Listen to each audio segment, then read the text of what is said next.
नमस्कार class 10th UP board के सभी छात्रों को जय हिंद। तो बच्चों, आज आप सभी लोगों का सामाजिक विज्ञान का पेपर था। तो आप सभी लोग अपने अपने पेपर की आंसर की को मैच करेंगे। बच्चों, आपको सबसे पहले अपना अपना यहाँ पर पेपर कोड मैच करके ही आप सभी लोगों को आंसर की मैच करनी है। बच्चों, अगर आपके पास अदर कोई क्वेश्चन पेपर हो तो बच्चों आप हमें अपना पेपर इस नंबर पर भेज सकते हैं। पीडीएफ बनाकर हम आपके पेपर को सबसे जल्दी आपके पास सॉल्व करके भेज देंगे। ठीक है बच्चों। और हाँ बच्चों, वीडियो पर नए हो तो वीडियो को प्लीज लाइक सब्सक्राइब शेयर अवश्य करें।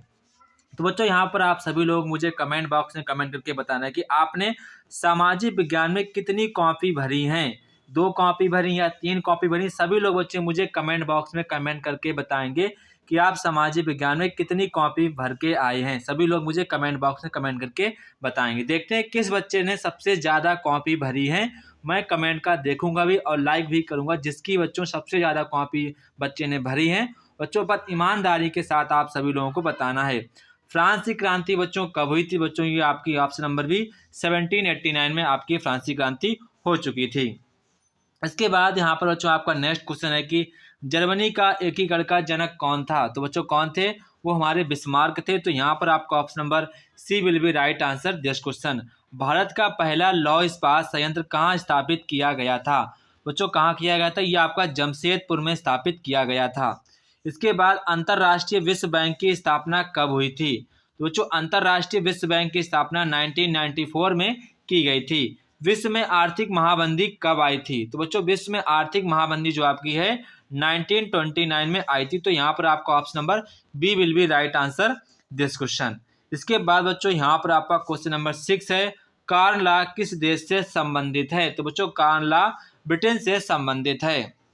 इसके बाद हिंदी जो हमारी भाषा है, ये राजभाषा या राष्ट्रभाषा या कौन सी आपकी भाषा ये स्वीकृत की गई? तो बच्चों ये हमारी राष्ट्रभाषा स्वीकृत की गई है। तो यहाँ पर आपका option number B will be right answer this question. इसके बाद बच्चों यहाँ पर आपका क्वेश्चन नंबर आपका यहाँ पर आता है 8, जनसंघ की स्थापना कब हुई थी? बच्चों जनसंघ की स्थापना 1951 में की गई थी। ठीक है। तो यहाँ पर आपका option number A will be right answer this question. निम्न में से किसका संबंध बच्चों यहाँ पर आप लोगों का लोकतंत्र से नहीं है? तो यहाँ पर आपका ऑप्शन नंबर डी बहुसंख्यकों का शासन। ठीक है। यहाँ पर आपको कह रहा है कि बहुसंख्यकों का शासन लोकतंत्र से नहीं है। तो यहाँ पर आपका हो जाएगा option number D will be right answer this question. इसके बाद भारत के संविधान में महिलाओं के लिए आरक्षण की व्यवस्था है। तो कहाँ पर बच्चों है ये आपको बताना है। तो बच्चों वो हमारी कहाँ पर स्थानीय संस्थाओं में भी है। यहाँ पर आपका option number D will be right answer this question. इसके बाद क्वेश्चन नंबर यहाँ पर आपका 11 आता है, निम्न में से कौन सा आर्थिक विकास का लक्ष्य है?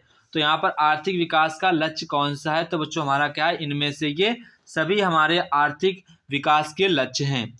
इसके बाद यहाँ पर आपसे कह रहा है कि तृतीय क्षेत्र का व्यवसाय कौन सा है? तो बच्चों यहाँ पर आपका कौन सा हो जाएगा? जो आपकी बैंकिंग है वो आपका बच्चों थर्ड सेक्टर में आता है, आपको ध्यान रखना। ठीक है। इसके बाद यहाँ पर आपका क्वेश्चन नंबर आता है 13। यहाँ पर क्वेश्चन बच्चों कह रहा है कि निम्नलिखित में से कौन अनौपचारिक शाख को नियंत्रित करता है? तो आपका आरबीआई जो होता है सभी बैंकों को, जो भी आपकी अनौपचारिक शाखाएं उनको सभी को नियंत्रित करता है। इसके बाद निम्नलिखित में से कौन अंतरराष्ट्रीय बाजार का अवरोधक है? तो बच्चों यहाँ पर आपका आंसर हो जाएगा सी वाला, ए एंड बी आपके दोनों बच्चों करेक्ट आंसर हो जाएंगे। ठीक है। इसके बाद उपभोक्ता के शोषण का एक रूप है। तो उपभोक्ता के शोषण का एक रूप बच्चों कौन सा है? आपके यहाँ पर इनमें से सभी आपका करेक्ट आंसर हो जाएगा। Option number D will be right answer this question. संपूर्ण उत्तरीय मैदान किस मिट्टी का बना है? तो बच्चों ऑप्शन नंबर ए आपका यहाँ पर करेक्ट आंसर हो जाएगा। Option number A will be right answer this question. इसके बाद क्वेश्चन नंबर आपका 17 बच्चों यहाँ पर आता है। क्वेश्चन नंबर 17 कह रहा है, निम्नलिखित में से कौन संसाधनों के सिकुड़ने का कारण नहीं है? तो आरक्षित वनों का विस्तार। यहाँ पर आपका option number D will be right answer this question. निम्नलिखित में से कौन भारत में रोपड़ का उदाहरण नहीं है? तो आपका धान हो जाएगा। Option number C will be right answer this question. ठीक है। इसके बाद यहाँ पर आपका क्वेश्चन नंबर बच्चों आता है नेक्स्ट क्वेश्चन नंबर 19। कह रहा है कि निम्नलिखित में से कौन खनिज उद्योग है? तो आपका पेट्रो रसायन। यहाँ पर आपका option number B will be right answer this question. इसके बाद क्वेश्चन नंबर आपका 20 है, स्वर्णिम त्रिभुज योजना से संबंधित है। तो महाराजमार्ग के विकास से। तो बच्चों आप सभी लोग मुझे कमेंट बॉक्स में कमेंट करके बताएंगे आपके 20 में से कितने MCQ सही गए हैं, और ये भी मुझे बताना है कि किस डिस्ट्रिक्ट का ये पेपर है।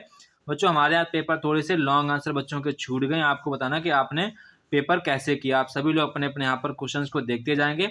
अब बच्चों हम लोग सीधा मैप वाले क्वेश्चन की ओर बढ़ते हैं, क्योंकि मैप वाले भी आपके क्वेश्चन यहाँ पर आए थे। तो बच्चों यहाँ पर आपका जो पहला क्वेश्चन है, यहाँ पर आपका जो पहला क्वेश्चन है वह स्थान जहाँ पूर्ण स्वराज की प्रस्ताव को यहाँ पर पारित किया गया, तो बच्चों आपका वो कौन सा है? लाहौर है। कौन सा है? लाहौर आपका वो क्षेत्र हो जाएगा। इसके बाद वह स्थान जहाँ दिसंबर 1920 में कांग्रेस का अधिवेशन हुआ था, तो आपका हो जाएगा बच्चों ये नागपुर। क्या हो जाएगा? नागपुर आपका ये हो जाएगा।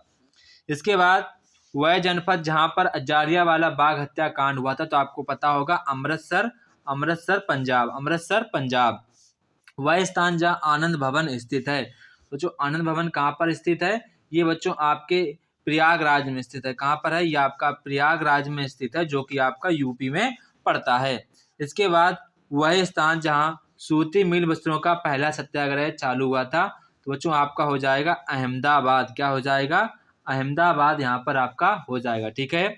इसके बाद यहाँ पर हम नेक्स्ट पढ़ेंगे ज्योग्राफी पर। यहाँ पर आपसे बच्चों कह रहे हैं कि यहाँ पर आपसे क्वेश्चन कह रहे हैं कि बच्चों पश्चिम भारत में एक सॉफ्टवेयर टेक्नोलॉजी पार्क चिन्हित आपको करना है, तो बच्चों यहाँ पर आप बेंगलुरु भी बता सकते थे। इसके बाद यहाँ पर आप लोग बेंगलुरु भी बता सकते थे। इसके बाद यहाँ पर आप लोग पुणे बता सकते थे। आप दो में से किसी एक को चिन्हित कर सकते थे। पूर्वीय भारत में स्थित लौह इस्पात संयंत्र का यहाँ पर आपको नाम बताना, तो बच्चों आप लोग बंगाल आयरन वर्क्स बता सकते थे। बंगाल आयरन वर्क्स आप यहाँ पर बता सकते थे, आपका पूर्वी क्षेत्र में ये पड़ता है। इसके बाद दक्षिण भारत में स्थित तापीय ऊर्जा संयंत्र का यहाँ पर आपको नाम लिखना था दक्षिण भारत में। ठीक है। तो बच्चों आप लिख सकते थे हुसैन सागर। क्या लिख सकते थे? हुसैन सागर। हुसैन सागर तापीय शक्ति, हुसैन सागर तापीय शक्ति। तापीय शक्ति आपका हैदराबाद में पड़ता है। ठीक है। या तो फिर आप ये भी लिख सकते थे, आप ये भी लिख सकते थे नेवेली, नेवेली ताप, नेवेली ताप विद्युत संयंत्र, ये आपका तेलंगाना में। ठीक है, तेलंगाना में। इसके बाद यहाँ पर आपसे कह रहे हैं कि छत्तीसगढ़ की राजधानी क्या है, तो सभी को पता है छत्तीसगढ़ की राजधानी हमारी रायपुर है। पूर्वीय भारत में स्थित अंतर्राष्ट्रीय, यहाँ पर आपको हवाई पत्तन का नाम बताना है, तो बच्चों आप पूर्वीय भारत में आप लिख देंगे इंदिरा गांधी। क्या लिखेंगे? इंदिरा गांधी, इंदिरा गांधी अंतर्राष्ट्रीय हवाई पत्तन। ठीक है, आप लोग इसको लिख सकते हैं। ठीक है।